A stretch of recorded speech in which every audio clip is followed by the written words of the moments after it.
What's up, guys? Welcome to Daily Dose of Reddit. This is your host, Zach, and today's subreddit is r/EntitledParents. This story's called, Does This Look Medium Well to You? Context: I'm a teenager that works at a multi-floor restaurant. Because it's usually very busy, we only have a kitchen on the first floor, and waiters are generally assigned to a ton of tables. We have waiters and servers. Waiters take the orders of the customers and generally handle most of the upfront contact with them. And servers carry the food, usually up flights of stairs, on a tray to the table that ordered it. I am a server. Meet your stunning cast. Me, a random teen female who probably enjoyed this exchange way too much. Karen, entitled lady, probably about 40. Can I speak to your manager, hairdo? Brenda, assumedly the mother of Karen, around 60 to 70, reeks of way too much lavender perfume. Steve, my coworker, a waiter with a totally awesome looking man bun, not his actual name. Jimmy, my other coworker, a server, good friend of mine, once again, not his actual name. Poor dude,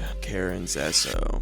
So I was working a normal Saturday evening shift, and we've hit a dinner rush that usually starts at around 5 and runs until 8. This basically means that us servers are running food practically non-stop up staircases, and sometimes have to carry a large tray with the food for anywhere between 2 and 4 tables. So yeah, it's hectic. Anyways, I'm sent to the second floor with 3 table orders, and as we aren't really supposed to have the slips of paper with the specific orders out, as it's considered unprofessional, I was somewhat struggling to remember which table ordered which burger, who had the nachos, etc. I set my massive tray onto one of the foldable mini tables we carry around when we have a large tray, and I set to work picking up foods and announcing what each one was so that the customers could let me know where to set it. I'm in the middle of doing this for a second table when I hear somebody clear their throat loudly. I glance over at them to see a woman, Karen, waving me over, clearly pissed off at something. I smile at her and say, "I'll be over in just a minute," and I get back to work. I finally reached the third table and was starting to help them when I heard that sound that causes you to just know you're gonna deal with entitled people. Ahem!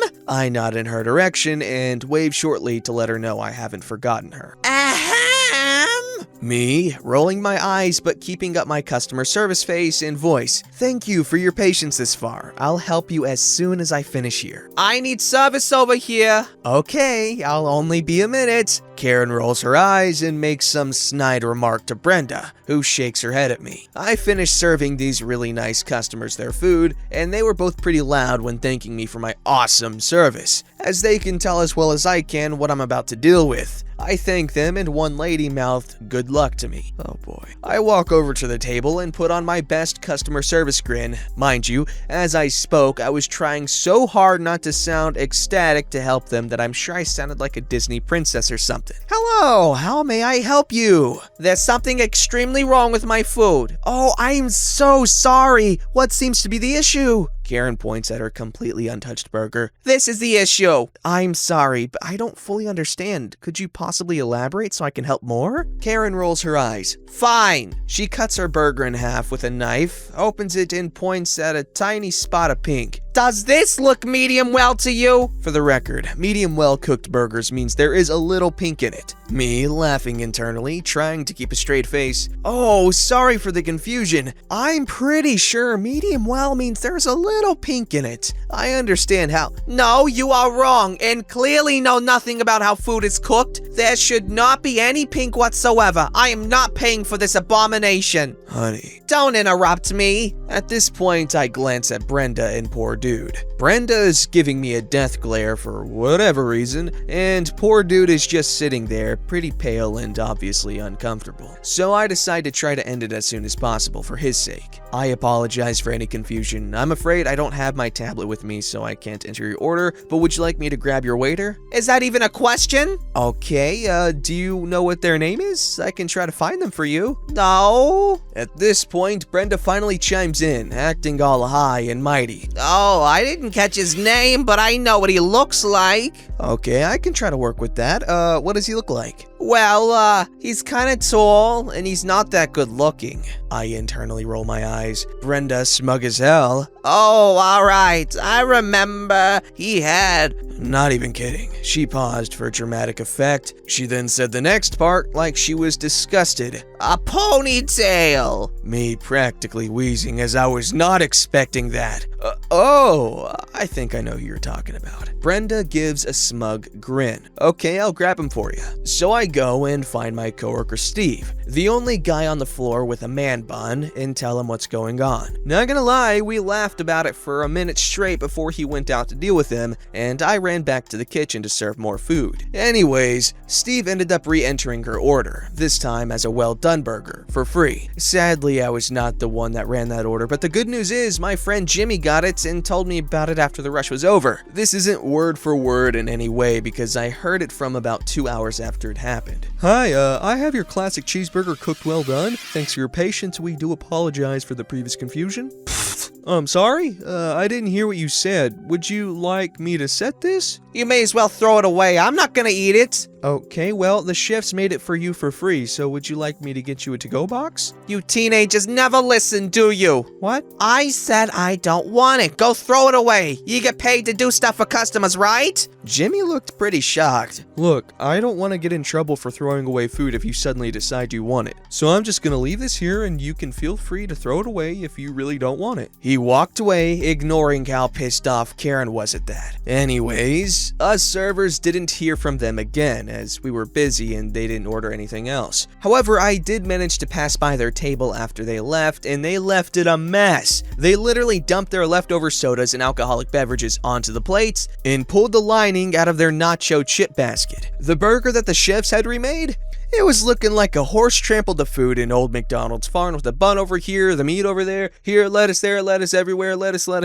The only clean area was where the poor guy sat, and I felt bad for the guy. I mean, he has to constantly deal with Karen and possibly Brenda too. Oh, and guess what? No tip for the poor waiter, but don't worry, because those nice people at the third table I helped left a 40% tip for the waiter to compensate, and Jimmy and I got this story, so all's well that ends well. This story is called Entitled Mother Demands I Send a Wedding Gift. So I did. My family and I emigrated to the US when I was 7, and for the first 3 months that we were here, we lived with a relative of my mom's who emigrated a few years before us. The dad helped my dad going to interviews, walked him buying a car, and helped us find our bearings in the US. My family and I are Buddhist, and this family are solidly fundamentalist Christians. While we lived with them, they strongly encouraged us to go to church with them every Sunday, and then when they tried to keep us going to church with them, my family found a temple and started attending that temple. They started treating us like crap. Their sons would pick on me and make fun of my English and told me I won't go to college and probably just end up being a repairman.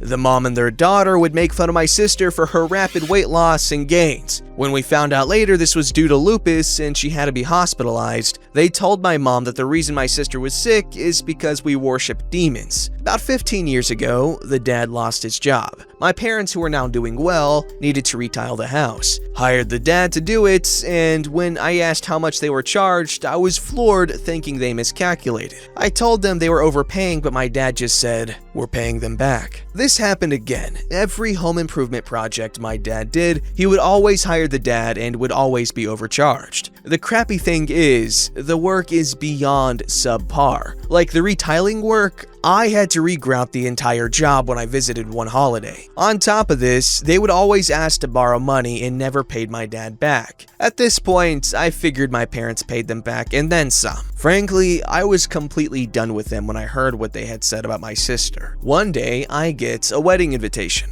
Their middle son is getting married. Not wanting to have anything to do with them, I RSVP no. About a month later, I got a call from their mom asking why I haven't sent a gift yet. She demanded I send a gift despite my protest and I am not obligated to. Then she mentioned how my family owed them and she knew I can afford to send gifts because I had a well-paying job and how she always prayed for us to be saved. When she said this, it triggered the wheels in my brain to turn, and so I told her. She's right, I was being rude, I will send a gift. When I hung up, I immediately looked up every Buddhist, Muslim, Hindu, Jewish, Jain, Sikh, Zoroastrian houses of worship in their area and made a donation in the happy couple's name. Then I also donated to the Satanic Temple and bought the entire family membership cards and certificates to the Satanic Temple. About 2 to 3 or 2/3 of a week later, I got a call again from the mom. I answered as politely as I could. "Oh, hi, did you enjoy the gift?" This was met with a barrage of yelling, screeching, and a torrent of insults. I was barely able to make anything out. Then the daughter called my sister and the middle son called me later, demanding an explanation. I flat out told him everything and was 100% non-apologetic about it. Actually, I did say I was sorry for not being there to see the whole thing go down. When I spoke to my sister later, this is what we're able to piece together. They had the wedding shower at their church after services, and they were opening their gifts then. Well, they got to my gift. Everyone was uncomfortable seeing all the donations to the houses of worship with definitely non-Christian names made in the couple's names. Then the bride's parents flipped out when they saw the membership cards and certificate with the family's name on it, and they freaked out even more when they saw the bride's membership card. The bride's parents demanded she break off the engagement, and she did. Everyone in their church apparently thinks the whole family are Satanists trying to corrupt their church, and they are treated as pariahs in their church. Now people are telling them that they are going to hell. I ran into the mom and dad a few weeks ago at the markets, and I looked at them, raised the Satan hand gesture, index finger and pinky finger extended, middle and ring finger tucked, and thumb folded over them. They scurried away from me. Was I a butthole for doing it? Yeah, no debate there. But I figure, with how much I donated, I don't think anyone can call me ungrateful, or say it's a cheap wedding gift. But really, I am sorry. I wasn't there to see the whole thing go down. People, stop trying to make people deep throat your damn religion. This story's called Entitled Mom Assaults Friend. This is a short but sweet story from about a year ago, and I can't really remember much, but this is basically it. Sorry about any mistakes, I'm fairly new. A couple of years ago, I went to a new playground with my cousin. I was 13 and my cousin was 12. When we got there, we tried to find a high place to jump off of. We tried to be as mindful to the other kids and parents as possible, and would only do it when there weren't many kids looking, which was difficult. The other parents were very nice and let us be. If a kid wanted to do what we were doing, the parents would say it's for big kids only. Another kid, about 2 years older, came in and joined us. After a while, we thought it would be fun to slide off of the roof of one playground, away from the main one, and away from other kids. Important side note, the other kid was wearing earphones. My friend was about to slide down when I hear a mom yelling from across the playground. I see a mom holding a baby in her arms, walking towards us. Here's the cast. Me. Crazy mom. Friend. What are your kids doing? Both me and my cousin were shocked to hear this and didn't say anything. You shouldn't be doing that. I know the owner and he will get you kicked off. I should mention, this is a public park and the rules didn't say anything about climbing on things. It's a public park and the rules don't say anything.